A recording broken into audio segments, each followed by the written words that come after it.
महंगाई पर खुलकर चर्चा होनी चाहिए। ये घल्लूघारा, ये चक्रव्यूह तो तोड़ना पड़ेगा ना, और सब मिलकर तोड़ें। तो सब मिलकर पूरी जानकारी आपस में साझा करें, तभी तो हो पाएगा।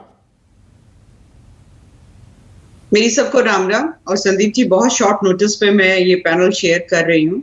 तो जो विषय भी है तो मुझे पूरी तरीके से उसकी जानकारी नहीं है, परंतु शायद इस टॉपिक पे हम अक्सर बात करते हैं, महंगाई को लेकर अक्सर बात करते हैं। महंगाई को कैसे कंट्रोल करना है या इन्फ्लेशन को कैसे कंट्रोल करना है, जो आम आदमी है उसकी जेब पर जो है बहुत भार ना पड़े, तो सरकार तो निरंतर इस पर काम कर रही है। और आपने बिल्कुल ठीक कहा कि केवल और केवल ना तो ये सरकार का विषय है, ना ही केवल ये आरबीआई का विषय है, ये जॉइंट एफर्ट होगा। जिस प्रकार से आज फाइनेंशियल कंडीशन चल रही है ऑल ओवर पैन वर्ल्ड का अगर हम देखते हैं, जिससे एक फाइनेंशियल क्राइसिस से ना केवल भारत में, ये कहूंगी कि पूरा विश्व गुजर रहा है। आप अगर अड़ोसी पड़ोसियों को देख ले तो उनका तो बहुत ही बुरा हाल है। आज की तारीख में भी हम अगर हम बात करते हैं तो भारत का जो विदेशी ऋण है वो जो हमारा जो हम एफडीआई है उससे कम है। तो ऐसा नहीं है कि सरकार जो है इस चीज नहीं, मेरा सवाल ये है कि गैस, क्या दुनिया में सबसे महंगी गैस हम नहीं खरीद रहे हैं क्या? तीसरे नंबर का सबसे महंगा पेट्रोल हम खरीद रहे हैं, 8वें सबसे महंगा डीजल हम खरीद रहे हैं। आप ये कहकर निकल जाएं या सरकार ये कहकर निकल जाए जी 5% बढ़ाए हैं दाम, बाकी जगह तो 50% बढ़ गए, तो ये तो ऑस्ट्रिच बनने वाली बात होगी। नहीं, बिल्कुल भी ऑस्ट्रिच बनने वाली बात नहीं। ये सत्यता भी है, ये सत्यता है कि हमारा अगर 5% बढ़ा हुआ है तो बाहर देख लीजिए कितना बढ़ा हुआ है। अरे उनकी आमदनी कितनी है? हमसे 20-20, 30-30 गुना उनकी आमदनी है। हाँ, बिल्कुल कंपैरेटिव आप अनिला, आप या मैं, देखिए एक मिनट मुझे ये बताइए, और मैं बिल्कुल ईमानदारी से ये बात कह रहा हूं, आप या मैं सैटरडे नाइट को बाहर अपने परिवार के साथ डिनर करने जाएं, 2-3 हजार रुपए का बिल आ जाए, कोई फर्क नहीं पड़ता, नॉर्मल पार फॉर कॉस्ट। और इस देश में 70-80% लोग ऐसे होंगे कि वो ख्वाब देखेंगे कि 3-4 हजार रुपए का या 2-3 हजार रुपए का एक मील खा ले वो, और फर्क ना पड़े। तो परचेजिंग पावर पैरिटी देखनी पड़ेगी ना। परचेजिंग पावर पैरिटी बिल्कुल देखनी पड़ती है और बिल्कुल देखनी चाहिए। अभी आपने आमदनी का यहाँ पर विषय उठाया, तो उनका 50% इनहांसमेंट हुआ है ना प्राइसेस का, हमारे यहाँ 5% का हुआ है। ये वही सरकार है कि पैंडेमिक के समय 80 करोड़ से ज्यादा की आबादी को राशन प्रोवाइड कराया। 22 मार्च से अब तक 10 रुपए 20 पैसे महंगा कर दिया ना पेट्रोल और डीजल। नहीं तो क्या आपको लग रहा है कि ये जो महंगा भी हुआ है, ये सरकार की पॉकेट में जा रहा है क्या? भारतीय जनता पार्टी की पॉकेट में जा रहा है क्या? मैं तो कहती हूँ करिए कंपैरेटिव एनालिसिस, पैन वर्ल्ड करिए। अच्छा, वो बहुत हुई पेट्रोल डीजल की मार, अब की बार मोदी सरकार, मतलब सारा कांग्रेस की पॉकेट में जा रहा था, ये देश हित में जा रहा है। बिल्कुल, जो भी काम होता है वो देश हित के लिए ही होता है ना। और जो आपने अभी अभी नारा फिर से सुना दिया है, ये बहुत अब रेटरिक हो चुका है, बासी हो चुका है। यहाँ पर जनता ने 5 में से 4 राज्यों में चुनकर दिखा दिया कि उनको विश्वास है भारतीय जनता पार्टी की सरकार पर, मोदी जी पे उनको विश्वास है। मतलब सरकार से सवाल पूछना ही बंद कर दें, चुनाव जीत गए, बात खत्म, लोगों ने मोहर लगा दी तो सवाल सारे गौण हो गए, सवाल बेमानी हो गए। भाई आपके पैनल पे तो रोज ही सवाल पूछे जाते हैं, क्या हम उत्तर नहीं देते हैं? भाग जाते हैं क्या?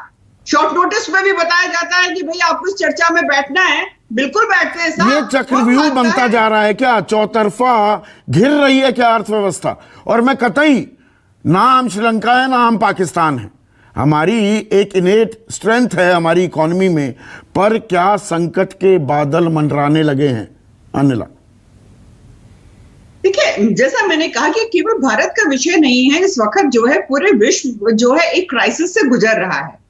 ग्लोबलाइजेशन का जमाना है, इंडिया आइसोलेशन में नहीं खड़ा हुआ है, परंतु जिस प्रकार से इंडिया जो है अपना हर तरीके की पॉलिसी इंक्लूडिंग फॉरेन पॉलिसी जिस तरीके से हैंडल कर रहे हैं, उसको तो अप्रिशिएशन चाहिए। ऑस्ट्रेलिया के साथ आम आदमी का क्या, ब्रिटिश फॉरेन पॉलिसी, देखिए बड़ी बड़ी बातों में ना आम आदमी की बड़ी आम सी बातें कहीं दब जाती हैं अनिला। आमदनी घट रही है, बढ़ तो नहीं रही, अलग अलग आंकड़े हैं, कोई 83% कहता है, कोई 97% कहता है। आम आदमी से पूछ लीजिए जी, आमदनी तो बढ़ नहीं रही, खर्च लगातार बढ़ता जा रहा है। सरकार के साथ भी वही है, पर सरकार के पास तो हजारों विकल्प होते हैं, आम आदमी के पास विकल्प क्या है? मैं बिल्कुल सरल किसके लिए होती है? बात पूछ रहा सरकार हूं। को बनाता कौन है? इस देश का नागरिक ही बनाता है ना। तो जो सरकार है वो नागरिक है, जो नागरिक है वो सरकार है। तो जो कार्य हो रहा है वो नागरिकों के लिए हो रहा है। आरबीआई कह रहा है अब महंगाई उनकी प्राथमिकता होगी, महंगाई पर काबू करना। सरकार महंगाई की बात ही नहीं करने को तैयार, वो कहती है महंगाई है ही नहीं।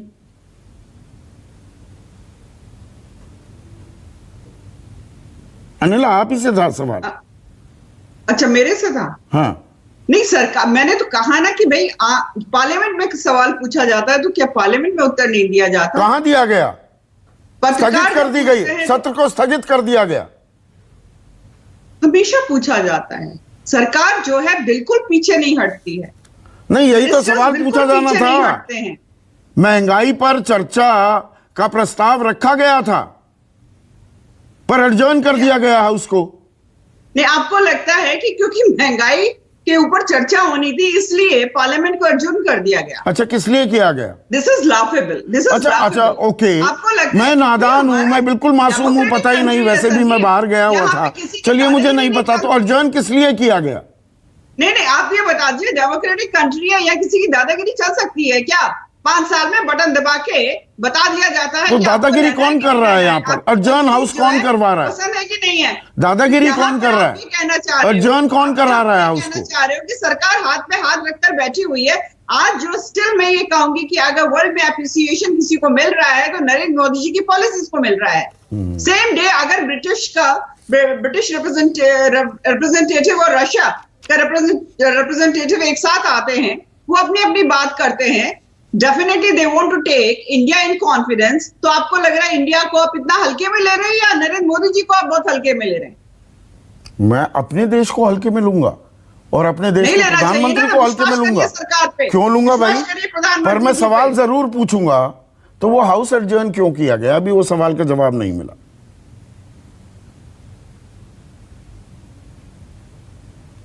अनिला, आप ही से था सवाल। मैं पार्लियामेंट में तो बैठती नहीं हूं, तो मैं तो नहीं बता सकती कि हाउस क्यों एडजर्न किया गया। पर मैं ये जरूर बता सकती हूँ कि जिस प्रकार के आप आरोप महंगाई को लेकर लगा रहे हैं सरकार पे, वो बिल्कुल बिल्कुल गलत है। आप इस तरीके से दिखाने का प्रयास कर रहे हैं कि सरकार जो है कुछ नहीं कर रही है, हाथ पे हाथ रखकर बैठी हुई है और पता नहीं किस सपने में खोई हुई है। निरंतर जिस प्रकार का प्रयास किया जा रहा है, और चाहे वो ज्यादा से ज्यादा एम्प्लॉयमेंट देने का प्रयास किया जा रहा है, इन्फ्लेशन को कंट्रोल करने की कोशिश की जा रही है, और चाहे वो पेट्रोल डीजल की प्राइसेस हो, चाहे वो एफएमसीजी हो, हर तरीके से सरकार जो है, पर डेफिनेटली यहाँ पर सरकार कोशिशें कर रही है। गौरव वल्लभ